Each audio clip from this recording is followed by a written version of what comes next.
Hello everyone, welcome back to nursing Pathshala. इस channel पर हम कवर करते हैं नर्सिंग से रिलेटेड सभी इम्पॉर्टेंट टॉपिक्स, चाहे वो कॉम्पिटिटिव एग्ज़ाम की तैयारी हो या बीएससी नर्सिंग, एमएससी नर्सिंग का सिलेबस हो। बेसिकली आज मैं लेकर आई हूँ एक बहुत ही important topic regarding to your community health nursing, that is national population policy. ये topic BSc nursing second year plus BSc nursing fourth year में कम्युनिटी हेल्थ नर्सिंग सब्जेक्ट में आता है, प्लस एमएससी फर्स्ट ईयर में जिनका subject community health nursing है उनके syllabus में भी ये टॉपिक है जो फर्स्ट यूनिट में आता है। Let me show you. इनकी clinical speciality community health nursing है, ये उनका सिलेबस है।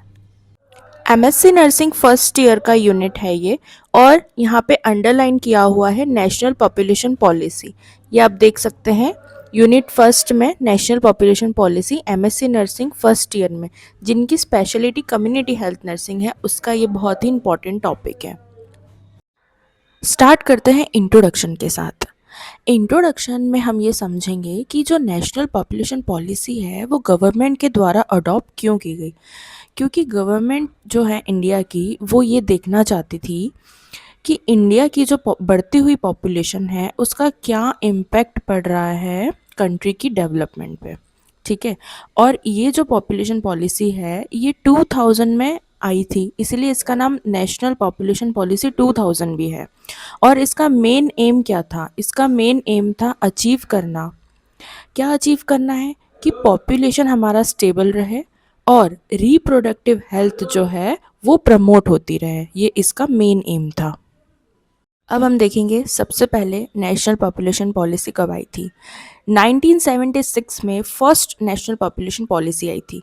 हमें ये याद रखना है कि इस पॉलिसी का काम क्या था। इन्होंने क्या किया था, मैरिज यानी शादी की जो मिनिमम लीगल एज है वो डिसाइड की थी।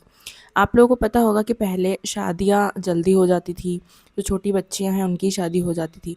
तो सरकार ने ये नेशनल पॉपुलेशन पॉलिसी निकाली जिसके अंतर्गत ये डिसाइड किया गया कि जो फीमेल की मैरिज की एज है वो 15 से बढ़ाकर 18 तक कर दी जाए, और मेल्स की जो मैरिज की एज है वो 18 ईयर्स से बढ़ाकर 21 ईयर्स की जाए।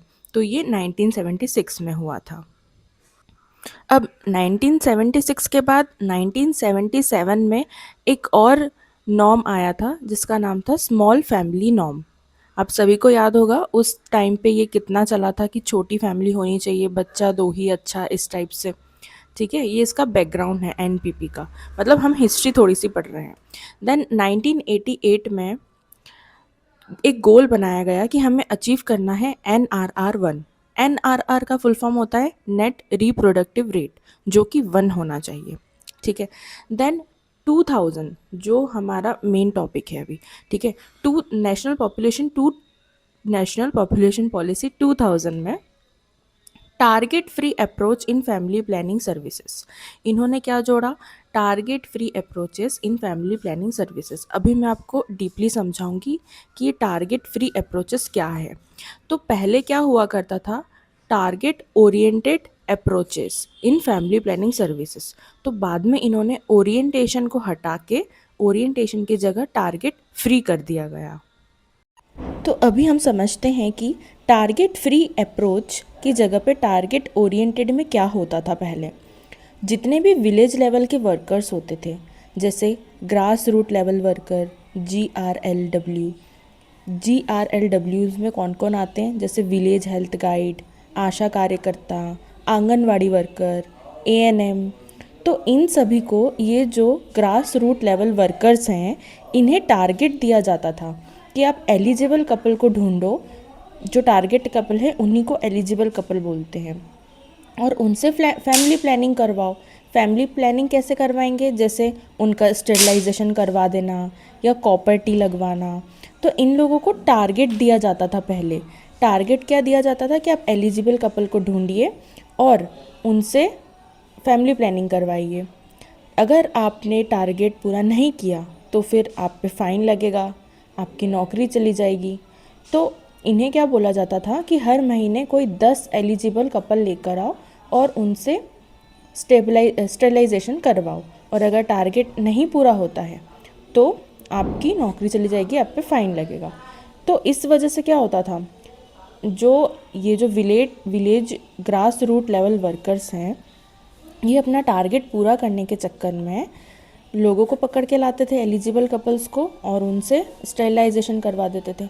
तो इससे क्या होता था कि जिन लोगों की फैमिली अभी कंप्लीट भी नहीं हुई है उनका भी स्टेरिलाइजेशन हो जाता था। तो इससे क्या हुआ था कि क्वांटिटी तो मिल रही थी हमको, लेकिन क्वालिटी नहीं मिल रही थी। तो इसलिए बाद में इसको ओरिएंटेड से हटा के टारगेट फ्री कर दिया गया। आया समझ में? अब हम समझते हैं पॉपुलेशन और पॉलिसी की डेफिनेशन। एग्ज़ाम में तो डेफिनेशन से आते हैं, तो आपको डेफिनेशन कैसे याद रखना है मैं आपको समझा देती हूँ इजी वे में। पॉपुलेशन क्या होता है? पॉपुलेशन एक ऐसा ग्रुप होता है, ऐसा ऑर्गेनिजम्स का ग्रुप होता है जो सेम ज्योग्राफिकल एरिया में जी रहे हों और इंटरब्रीड करने के लिए कैपेबल हो। इंटरब्रीड मतलब आपस में बच्चा पैदा करने के लिए कैपेबल हो। सेम ऑर्गेनिजम्स एक सेम ज्योग्राफिकल ग्रुप में रह रहे हो, जो कि सेम स्पीशीज़ के होने चाहिए। तो ये पॉपुलेशन की डेफिनेशंस है। और पॉलिसी की क्या डेफिनेशन है? पॉलिसी मतलब रूल्स, यानी कि सेट ऑफ रूल्स और गाइडलाइंस जो कि गवर्नमेंट के द्वारा बनाई जाती है, जिसके थ्रू कोई ऑर्गेनाइजेशंस को डिसीजन और एक्शन लेने में मदद मिलती है, यानी कि एक गाइड जैसा होता है ये। अब हम देखते हैं NPP 2000 के ऑब्जेक्टिव्स। तो गवर्नमेंट ने 3 लेवल पर ऑब्जेक्टिव्स बनाए हैं, immediate, mid term and long term. ठीक है, पहला है इमीडिएट। इमीडिएट में हमें अभी क्या करना है इस पे फोकस किया है। For example, unmet needs of contraception को पूरा करना, हेल्थ इंफ्रास्ट्रक्चर को स्ट्रेंथ प्रोवाइड करना और RCH केयर को प्रमोट करना। RCH care means reproductive child health. Mid term मतलब अगले कुछ साल में क्या अचीव करना है। जैसे हम चाहते हैं कि अगले कुछ साल में TFR that means total fertility rate जो है वो 2.1 हो जाए। 2.1 मतलब हर एक महिला को पूरे जीवन काल में 2 ही बच्चे होने चाहिए। ठीक है, जैसे कि मदर फादर, अब मदर का रिप्लेसमेंट एक बच्चा और फादर का रिप्लेसमेंट दूसरा बच्चा। 0.1 क्यों लगा है? क्योंकि ज़रूरी नहीं है कि जो 2 बच्चे पैदा हुए हैं वो दोनों अपनी पूरी जीवन काल व्यतीत कर पाए, यानी वो उनकी डेथ भी हो सकती है, कोई एक्सीडेंट हो सकता है, इसलिए 1 को एक्स्ट्रा लेकर चलते हैं ताकि अगर एक और बच्चा भी हो जाए तो वो सुरक्षित जी पाए। ठीक है, नेक्स्ट थर्ड पॉइंट है लॉन्ग टर्म। लॉन्ग टर्म का मतलब फ्यूचर में फाइनल गोल क्या है हमारा। तो हमारा फाइनल गोल क्या है? पॉपुलेशन को पूरी तरीके से स्टेबलाइज करना 2045 तक। ये है हमारे मेन ऑब्जेक्टिव्स। अब हम देखेंगे नेशनल पॉपुलेशन पॉलिसी के गोल्स। तो पहला गोल है इन्फेंट मोर्टेलिटी रेट को डिक्रीज़ करना। 1000 लाइफ बर्थ पे 30 से कम लोगों की डेथ होनी चाहिए। नेक्स्ट गोल है मैटरनल मोर्टेलिटी रेट को कम करना। 1 लाख लाइफ बर्थ पे 100 से कम डेथ होनी चाहिए।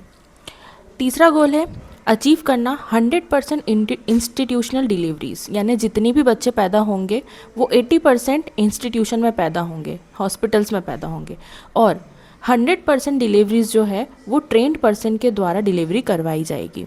यानी कि 80% तो आप हॉस्पिटल में डिलीवरी करवा लो, लेकिन इमरजेंसी में अगर डिलीवरी घर पे भी करवानी पड़ रही है 20% को, तो एटलीस्ट जो डिलीवरी करने वाला है वो ट्रेंड होना चाहिए।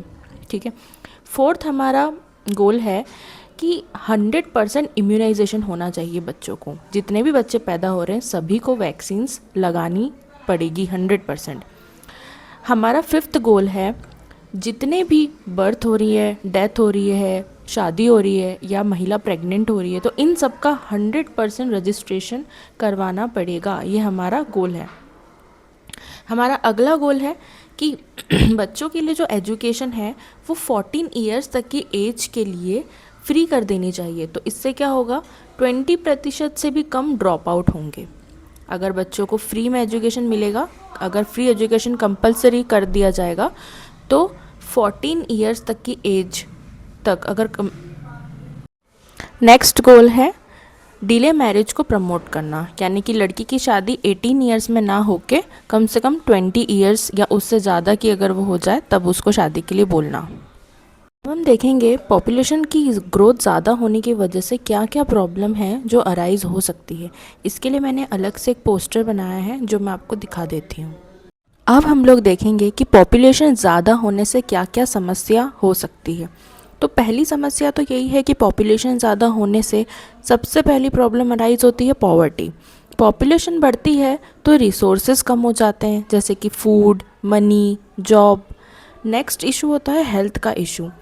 जैसे कि हेल्थ इशू आते हैं, हॉस्पिटल्स में भीड़, डॉक्टर कम रहते हैं, लोगों को प्रॉपर ट्रीटमेंट नहीं मिलती है, जिससे मॉर्टेलिटी बढ़ जाती है। मॉर्टेलिटी मीन्स डेथ रेट बढ़ जाती है लोगों की।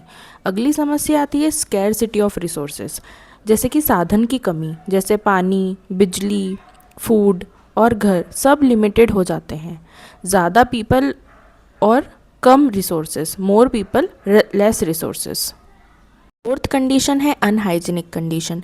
जब पॉपुलेशन ज़्यादा हो जाएगी तो सफाई, सैनिटेशन मेंटेन करना मुश्किल हो जाएगा। पब्लिक प्लेसेस पर भीड़ बढ़ जाएगी, कचरा ज़्यादा होता है और इसका रिजल्ट क्या होगा? गार्बेज जमा होगा, ड्रेन ब्लॉक हो जाएंगे, मॉस्किटोस और फ्लाइज ये लोग बढ़ जाएंगे। ठीक है। नेक्स्ट कंडीशन है अनएम्प्लॉयमेंट। तो पॉपुलेशन बढ़ने से लोगों की संख्या बढ़ती है, लेकिन जॉब्स और एम्प्लॉयमेंट तो उतनी ही रहती है ना, वो इतनी ज़्यादा नहीं बढ़ पाती जितनी ज़्यादा जनसंख्या बढ़ रही है। तो हर साल नए ग्रेजुएट्स आते हैं लेकिन काम के चांसेस लिमिटेड ही होते हैं। अगली कंडीशन है पॉल्यूशन। तो पॉल्यूशन भी बढ़ जाता है क्योंकि इंडस्ट्रीज़ की डिमांड भी बढ़ती है, ज़्यादा व्हीकल्स रोड पर आते हैं, फैक्ट्रीज ज़्यादा चलती है, इसी वजह से पॉल्यूशन भी ज़्यादा होने लगता है। तो ये सारे कुछ हेल्थ कंडीशंस और कुछ ऐसी चीज़ें हैं जो पॉपुलेशन ज़्यादा होने से हो जाती है। हमें पॉपुलेशन पॉलिसी की नीड क्यों है इंडिया में? तो आपको पता है कि इंडिया ने वर्ल्ड पॉपुलेशन क्रॉस कर लिया है 8 बिलियन नवंबर 2022 में। और ऐसा माना जाता है कि 2050 तक वर्ल्ड की पॉपुलेशन 9.8 बिलियन तक पहुंच जाएगी और शायद 2100 तक ये 11.2 बिलियन भी हो सकती है। और ऐसा कहा जाता है, यूनाइटेड नेशंस द्वारा ऐसा कहा गया है कि इंडिया की पॉपुलेशन चाइना को भी ओवरटेक कर लेगी 2023 टू 2024 तक, अकॉर्डिंग टू यूनाइटेड नेशंस। इसलिए इंडिया में पॉपुलेशन पॉलिसी की इतनी ज़्यादा नीड है। रीज़न है कि इंडिया में इतनी ज़्यादा तेज़ी से पॉपुलेशन बढ़ रहा है। पहली बात तो लोग कॉन्ट्रासेप्शन का यूज़ नहीं करते हैं, ठीक है? जो बहुत ज़्यादा हाईली फर्टिलिटी वाले लोग हैं, वो लोग यूज़ नहीं कर रहे कॉन्ट्रासेप्शन का। देन इंडिया में मेल चाइल्ड को ज़्यादा प्रेफ़रेंस मिलती है एज़ कम्पेयर टू फीमेल। तो जब तक मेल चाइल्ड नहीं आ जाता, वो लोग कंटिन्यू बच्चा पैदा किए जाते हैं। सेकंड चीज़, ये जो गरीब लोग हैं वो सोचते हैं कि जितने ज़्यादा बच्चे होंगे तो उतना ज़्यादा वो लोग काम करेंगे और पैसा कमा के लाएंगे, ठीक है। और मेन रीज़न है कि ये भी है कि इंडिया का जितना पॉपुलेशन है वो ज़्यादा, जो ग्रुप है, जो सबसे ज़्यादा हिस्सा है वो रिप्रोडक्टिव एज में है। Now important is stages, stages of policy process. कैसे हम इस पॉलिसी को अप्लाई करेंगे? सबसे पहले प्रॉब्लम का आइडेंटिफिकेशन होगा, इशू को रिकॉग्नाइज किया जाएगा, देन पॉलिसी का फॉर्मुलेशन करके हम पॉलिसी को इम्प्लीमेंट करेंगे। इम्प्लीमेंट करने के बाद हम इवैल्यूएशन करेंगे कि लोगों ने जो पॉलिसी है उसका यूज़ किया, उसके बाद क्या नतीजा निकला है, क्या हमारी पॉलिसी काम की है या नहीं है, ये चेक किया जाता है इवैल्यूएशन में। Now let's see milestones in NPP. सबसे पहले 1951 में पी के वट्टल द्वारा फैमिली प्लानिंग को सपोर्ट किया गया और उन्होंने एक बुक लिखी, the population problem in India. Then the first birth control centre was opened in Bombay by R D Karve. इनके द्वारा बॉम्बे में पहला बर्थ कंट्रोल सेंटर जो है ओपन किया गया। 1952 में गवर्नमेंट ऑफ इंडिया एग्री हुई कि open birth control clinics open किए जाएं, ठीक है। 1959 में national planning committee emphasise on the needs of birth control measures, ठीक है, इन्होंने भी एम्फेसाइज किया कि ठीक है बर्थ कंट्रोल मेजर्स होने चाहिए। देन 1966 में भोर कमेटी ने सबसे पहले पॉपुलेशन को एक सीरियस प्रॉब्लम घोषित किया।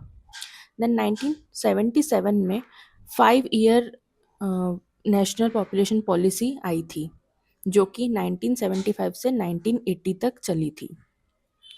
1983 में लॉन्च की गई थी family planning, national family planning programme, ठीक है। देन 1999 में एक ड्राफ्ट निकला था नेशनल पॉपुलेशन पॉलिसी का। नेशनल पॉपुलेशन पॉलिसी 2000 का डेमोग्राफिक टारगेट क्या था? सबसे पहले एड्रेस करना unmute needs for essential reproductive and child health services का, ठीक है। उसके बाद जो एजुकेशन का मैंने आपको पहले बताया था ऑब्जेक्टिव्स में, 14 ईयर तक की एज वाले बच्चों को एजुकेशन कंपलसरी करवाना और फ्री करवाना, ठीक है। एंड इसका डेमोग्राफिक टारगेट एक और था कि सॉरी इसका डेमोग्राफिक टारगेट एक और था कि रिड्यूस करना इन्फेंट मोर्टेलिटी रेट को 1000 लाइफ बर्थ पे बिलो 30। नेक्स्ट था यूनिवर्सल ह्यूमनाइजेशन, 100% रजिस्ट्रेशन करना बर्थ का, डेथ का, मैरिज का और प्रेगनेंसी का। कॉन्ट्रासेप्शन के यूज़ को बढ़ाना। अब हम देखेंगे नर्सिंग रिस्पॉन्सिबिलिटीज़ क्या क्या होती है एनपीपी में। देखिए, आप नर्सिंग से रिलेटेड अगर पढ़ रहे हैं तो सबसे मेन होता है नर्सिंग रिस्पॉन्सिबिलिटी। आपको कोई भी टॉपिक में सबसे पहले नर्सिंग रिस्पॉन्सिबिलिटी को अच्छे से याद रखना है।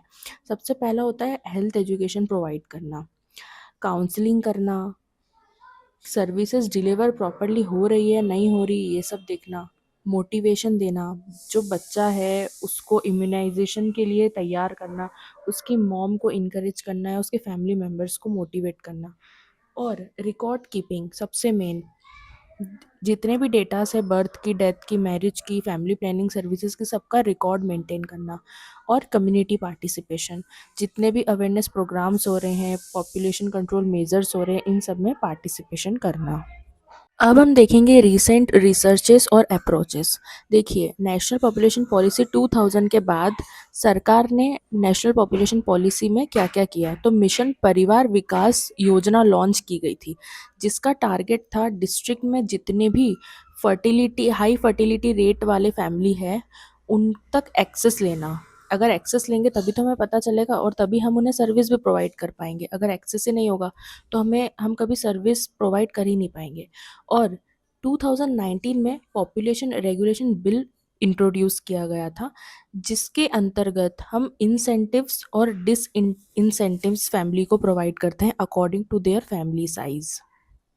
सो नेशनल पॉपुलेशन पॉलिसी का कंक्लूजन यही निकलता है कि ये एक टाइप की स्ट्रेटजी है ताकि पॉपुलेशन कंट्रोल की जाए और इम्प्रूव की जाए हेल्थ स्टैंडर्ड्स को।